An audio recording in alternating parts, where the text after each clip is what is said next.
Officers of the Royal St. Lucia Police Force are being praised for their quick action in protecting scores of revelers at the Gros Islet Jouvet Jam on Wednesday. Good night. This is the Hot 7 Nightly News for Friday, the 3rd of August, 2018. I'm lovely St. Amy Joseph. Thank you for joining us. Two individuals who were shot whilst they enjoyed the final event on the national carnival calendar are not only thanking God for being spared, but have heaped praise on lawmen for killing the gunman who threatened their lives and that of unsuspecting partygoers. We get the details from Hot 7's Rochelle Gonzalez. Two victims of the Gros Islet Jouvet shooting have spoken to Hot 7 Nightly News about the moment in which they almost met their demise. The incident took place in the early hours of Wednesday morning in the heart of Gros Islet, whilst revelers were enjoying the carnival festivities. According to reports, a lone gunman opened fire in the midst of a mass crowd event targeting an unknown individual. During the fracas, two males suffered gunshot wounds, whilst the gunman, after a pursuit and crossfire with the police, was shot and killed. The two shooting victims, still visibly shaken by the incident, declined to appear on camera or give their names. However, they gave brief accounts of their ordeals. The first victim received 2 shots to his upper back, where he was grazed by 1 bullet and pierced by the other. Well, it was a carnival thing, we checked, so I said the music stopped and the fight happened. So, why I say we're going to see I just see it because it was a kind of way it touch people. I see like a man come out in the crowd, just open 3 shots and yeah. But I said I know the man, I have no problem with the man. God, he said, is truly great, and he is thankful that his life was spared. But he is also thankful to the police officers who he credited for a job well done. The second victim proved to be a hero, and although he was a man of little words, he described how he saved more lives than his own. I was jumping in the kids, the first shot, I took them out of the way, and while trying to get them out of the way, Initially, the adult and kiddies parade of the band was cancelled due to the shooting incident. However, the Commissioner of Police granted permission for the celebrations to continue on later that day. Reporting for Hot 7 Nightly News, I am Rochelle Gonzalez. Thank you very much, Rochelle. The global attitude and legal posture towards cannabis continues to shift as more countries relax legislation to allow its medicinal use. Canada is pushing towards an October date for decriminalization, and now doctors in the UK are being allowed to prescribe its use. This is according to the UK Home Office. It says patients with exceptional clinical needs will have those needs met. More in this report. The island's leading pathologist, Dr. Stephen King, has made a bold statement. Science is not receiving the respect it deserves from the powers that be in St. Lucia. Dr. King's statement came in light of news from the United Kingdom that the UK Home Secretary has announced that specialist doctors will now be able to legally prescribe cannabis-based medication by autumn this year. Dr. King said, science aside, the lack of respect is a result of St. Lucian culture surrounding marijuana. Although the science is very clear on cannabis products, there are a lot of people in high places that just reject the science I think for other reasons, emotional or political reasons, because a lot of politicians follow what's popular. And so if they don't think it's a popular thing, or if they don't think for some reason their core base of their support does not approve of that, then they don't do it. Dr. King said the persons tasked with leading the country should step up and do just that, lead. The directions in which St. Lucia should be headed, he said, is clear, and so the leaders need to do what's right. If it is right, and the science says it's right, and you have laws that can show you how to do it in the right way, I think you should do it. So I think that it is past time that we have a proper discussion on this matter.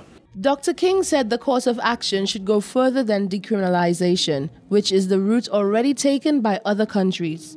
You need to have a proper regulatory regime, like what St. Vincent is proposing, where there's licensing, so that it's a controlled way of doing things. That's what I think is the best way to go. On the other hand, our present Misuse of Drugs Act, with a simple rescheduling of cannabis and cannabis products from the Class A, where it's now, which says it has no therapeutic, no medicinal use, you could convert that to a Class C drug, which then allows it to be prescribed. To date, the natural herb remains a Class A drug in St. Lucia, making it illegal for purchase, harvest, and consumption, despite years of talks and advocacy aimed at decriminalizing it. For Hot 7 Nightly News, I am Rochelle Gonzalez. Education Minister Dr. Gail Rigobert says although rehabilitative works on school buildings began late, they will be prioritized to ensure that those with the most pressing needs are dealt with first. Others will have to be pushed back. More in this report from Solange Alfred. Minister for Education Dr. Gail Rigobert says that the intention of the rehabilitation program is to work in alignment with the new school term rather than upset the balance of the reopening of school. I must say that unfortunately we're off to a late start, and what it means is that we will have to deal with the priority areas first, and those things that can be done later, we will do those later. I want to encourage the principals, the caretakers and watchmen to cooperate with the various contractors, tradesmen who will be executing the work, and that we maintain a healthy dialogue so that we are able to prioritize and deliver to our stakeholders, school teachers, principals, students, parents, the much needed restoration, rehabilitation of our school buildings or school plants. Dr. Rigobert stated that the focus of the rehabilitation efforts would lean towards top priority issues like electrical problems, health and safety issues, leaking roofs, termites and mold infestation problems, whilst cosmetic touches like painting would be phased out into the Christmas break. The minister also highlighted a recent gift of 100 pieces of furniture and went on to clarify what can be expected in terms of new furniture for the students. We are also endeavoring to provide some new furniture. We had 100 pieces gifted to us recently, and it's a gift that we appreciate, and we expect that we will be able to scrape up some monies to allocate to purchasing new furniture. Dr. Rigobert insisted that to keep monies circulating, locally sourced furniture will be used to ensure that local joiners, carpenters, and tradesmen can all benefit from this endeavor. Reporting for Hot 7 TV, I am Solange Alfred. Thank you, Solange. St. Lucia's National Security Minister has concluded a visit to Venezuela in hopes of determining a way forward regarding St. Lucia's security concerns about Venezuelans. However, the minister is resolute that the government's decision to impose visa restrictions is absolutely necessary. St. Lucia does not have the size or capability to deal with issues arising out of Venezuela, so says the Minister for National Security, Herman Francis. The minister recently visited Venezuela in the wake of St. Lucia's decision to slap visa restrictions on its nationals. According to Minister Francis, the meeting went well, and even Venezuelan nationals conceded that there are pressing concerns to be addressed by the Venezuelan government. I must report that the meetings were very cordial, and even Venezuela, the Venezuelan ministers admitted that there is a problem, an economic problem. There is. And as such, our information in St. Lucia has told us of certain things that emanate from Venezuela. I will not stand in this house or anywhere else and try to give figures that would put Venezuela in a bad light. I think the information, and that we must trust our security forces, and we must trust our government when decisions like that are made.